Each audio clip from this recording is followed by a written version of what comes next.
Joining us on the Ohio AgNet right off the national stage, Thomas Rindfuss of the Wynford FFA chapter in Ohio. Thomas, congratulations on your proficiency win in fiber and or oil crop production. First of all, before we get into a little bit of an update on harvest and otherwise, tell us about your proficiency. Well, my proficiency is from my small town farm in Bucyrus, Ohio, where my father and I and my grandfather grow 620 acres of soybeans. And so that's where it all started. And so being raised on the farm, been in the farm pretty much my entire life. So,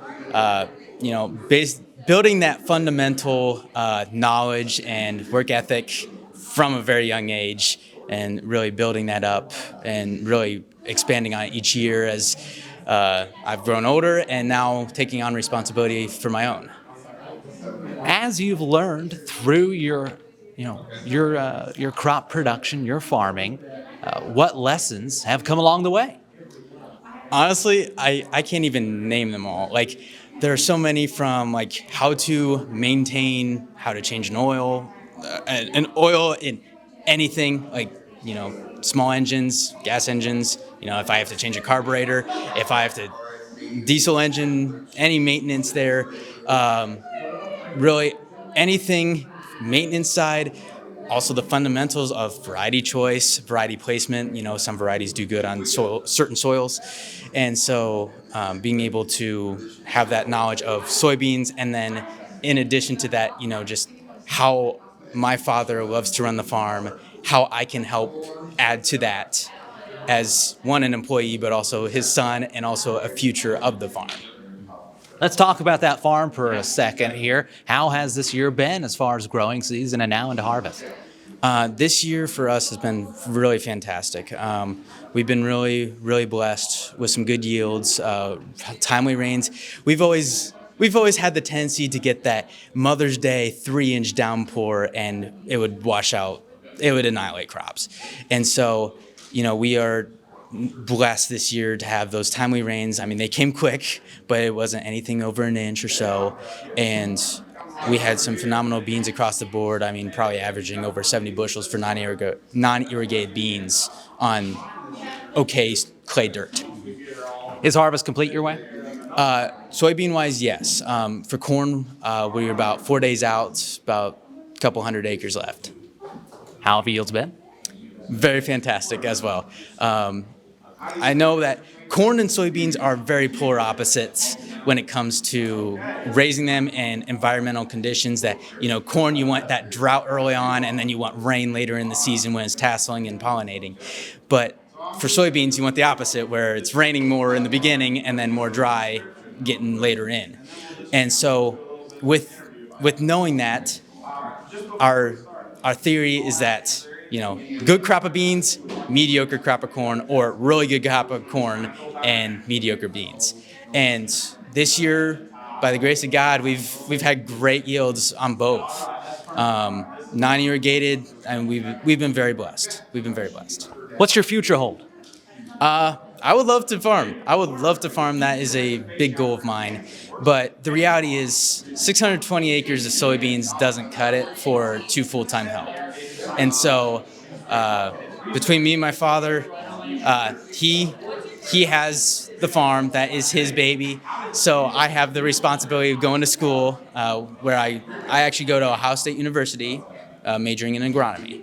And so my goal right now is to be able to have a job that I can work alongside the farm, so I can help on the farm, and if the opportunity arises, I can take over, or if land comes, or however that will work, we'll just see what happens. And I just want to be prepared for whatever could come that way. So my goal right now is to get into a seed dealership or a precision dealership position, and see where things go from there. Yeah, and hopefully there are several listening to this right now going, you know what, that's a pretty good candidate. And hopefully there's also several future Proficiency Award winners or wannabes out there that are going, man, I want to be successful like Thomas. What would you tell them? Honestly, pour into everything you have.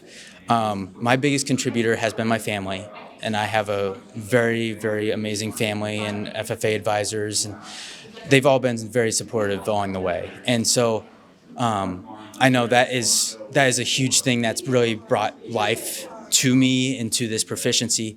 And so through that outpouring of like pressure to, hey, exceed, or hey, I think you can do better, or just a little push here and there whenever I feel like I'm getting tired of this, that keep going. Like any FFA members listening or anyone thinking about FFA, I highly recommend getting involved.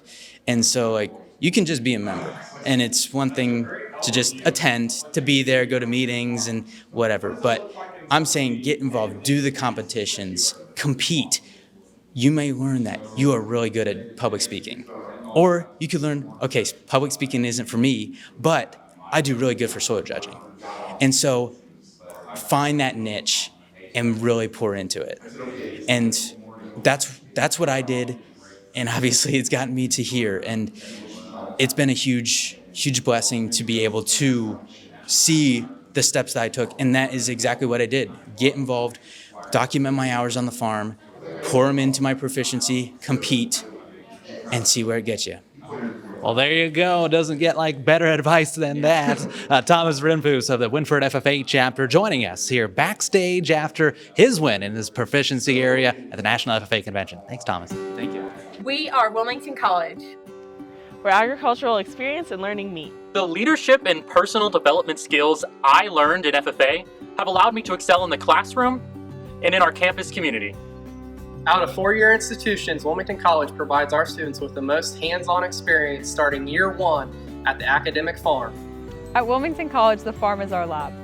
Because of Wilmington College, I have grown as a person, professional, and leader. I've been able to further my education as a first-generation college student. We are Wilmington College. Hands-on learning, hands-on living.